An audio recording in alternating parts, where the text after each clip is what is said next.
Okay, everybody, I'd like to give you another mini overview of our class. We're getting ready to start the semester, and some of you have been asking some good questions, so I just wanted to clarify some things and talk to you about some of the things you can start working on even this week. So you're getting an email with the link to this video and also an updated syllabus. So I want to explain one of the things that I've done to update the syllabus. And in the reading schedule you'll see references to chapters. So you can look up, and some of them are appendix items A and B. So in our reading that's assigned for the first week, which essentially our week for the online section starts a week from today. So here's what, so this reading is what you want to start working on. Now let's talk about the weekly routine for the online course. So for this class, it's designed to be, because we've got students in our online section who are taking it from overseas in various time zones, and so I've designed the class to be as asynchronous as possible. In other words, you can take the class at your convenience during the week, but in order to maintain our sanity, we have weekly assignments that have to be due at a specific synchronous time, you might say. So let me talk to you about the routine for our class. It's an online class, so it's going to be reading intensive. So all the reading that we'll do for the first week is in this box right here, basically getting us into some introduction material. Now, what do we do next? So for this next week, what you'll do is the reading before Monday. Monday is when I want everybody to have their journal assignment completed. Now go ahead and do a journal entry for the reading that has been assigned for this next week. So the journal will include, in your own words, you're summarizing some of the high points from your reading. And I'm not asking for a book. I'm just, you're interacting with the text and trying to synthesize some of the big ideas. And you'll have also the PowerPoints to also look at, and the mini overview video to watch as well. That kind of gives you a clue as to what I'm looking at for your journal entry. It's just another way for you to think through what you've read and heard and watched and viewed, and then kind of bringing it together in your own words. And this is something you want to do in a Word document that you're preparing for the whole class. So what you'll do is have that side Word document that you'll fill in, and eventually we'll get to each of the books. Of course, Genesis 1 through 11, then 12 through 50, then Exodus, Leviticus, Numbers. And when we get into the books, when we start focusing on individual books, you'll have one journal entry for each book, except for Genesis, which is broken into two. The journal assignment is, the journal is located in the Assignments tab here, and then there's the Theological High Point Journal. There's a tutorial there that you can watch in case you need a little instruction in how to work Blackboard to get to it. There's an example journal entry in terms of length. You might go a little longer than that. That's just kind of like a minimum length that I'm looking for. And my thinking there is that what you're doing is creating a study guide for the final exam.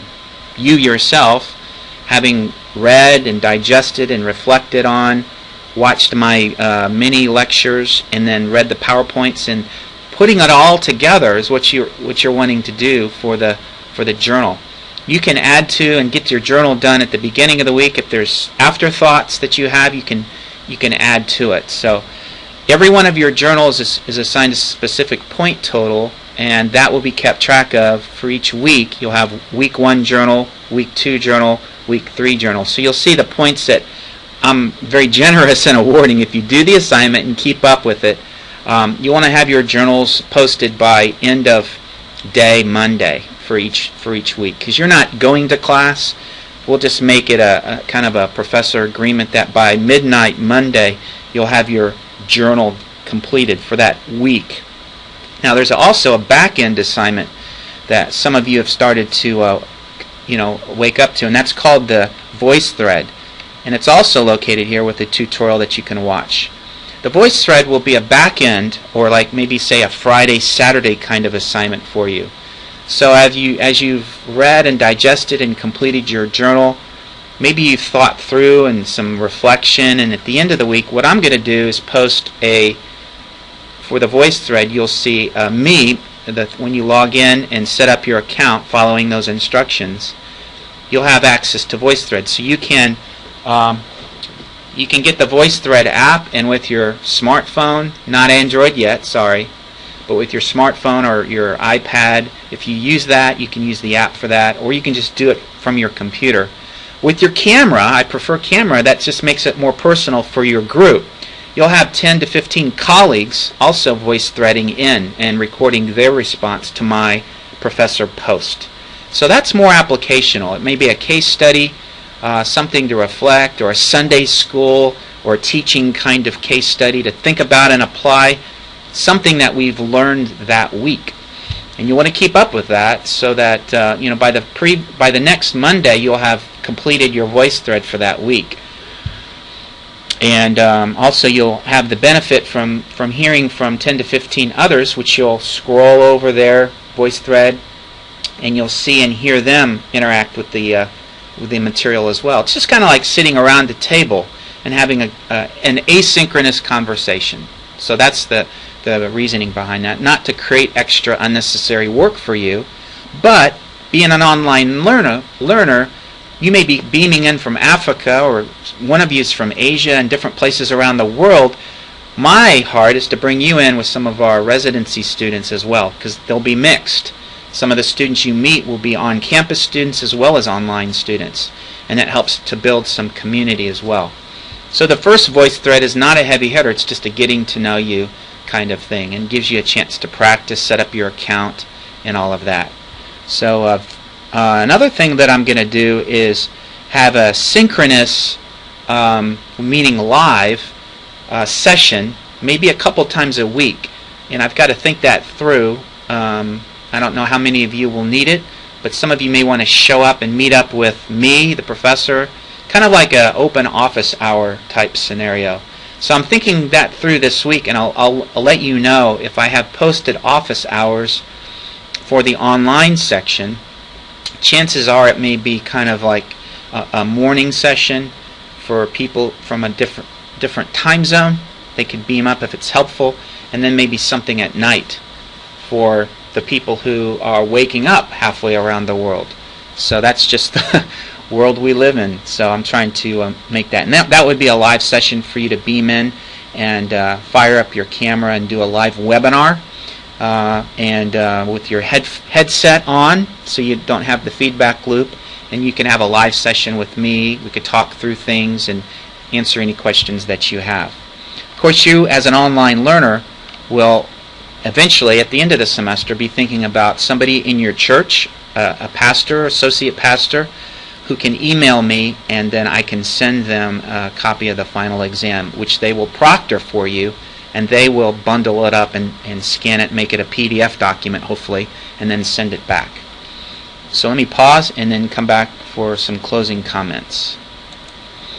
Some of you might have a question about the pre-test and post-test. This is something that's not going to be a graded assignment except for points for completion. In other words, you're not going to get a letter grade for it. It's something that the School of Theology requires us to do. And it's just to test your knowledge of the Old Testament coming into the class cold turkey, and then how you've hopefully increased your knowledge of the Old Testament exiting the class at the end of the semester. And that's a self-grading test in Blackboard that you can take. So just go ahead and do that at your convenience here sometime this week or early next week. Just as way of a reminder, I've given you an updated revised syllabus with the chapter references included for those of you who are using like an e-book or Kindle version of the textbook. And I know some of you overseas are doing that, and that's great. So now you have the chapter references. My mini lectures are located here.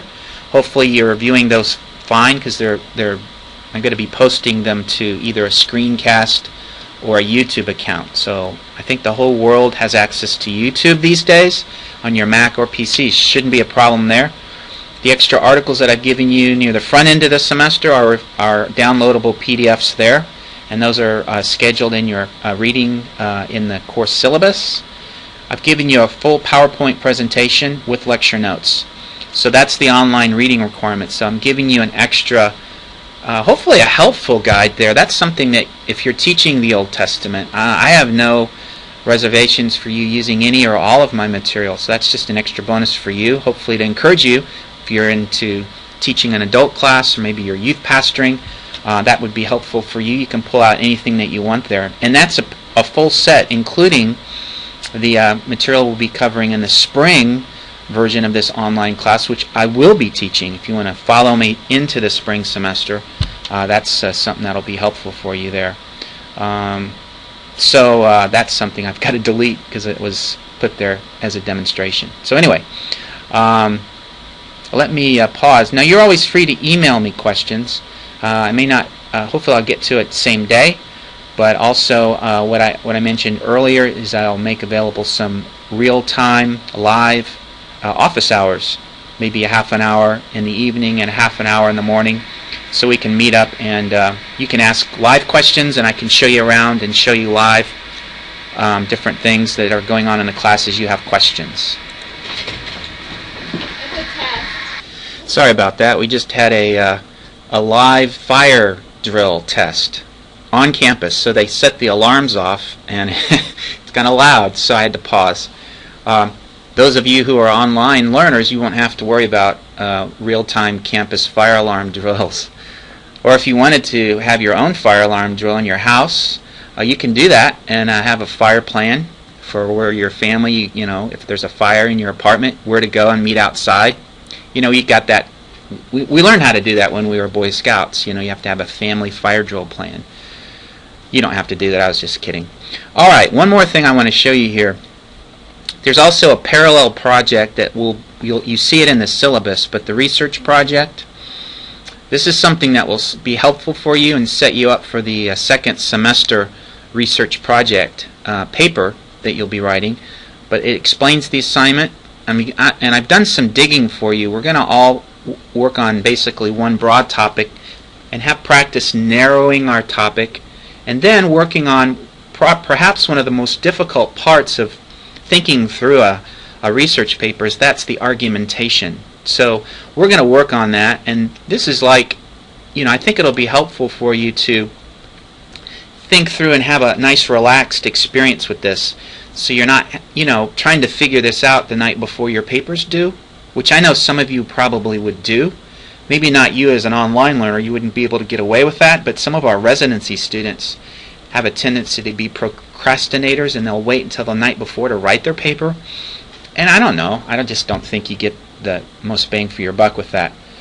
So anyway, there's a couple submission portals here, and you can submit PDF or Word documents, and that's going to go to a place called Turnitin, and that's our electronic way that we handle written assignments largely, especially for our online classes. So that's something that you can learn how to do.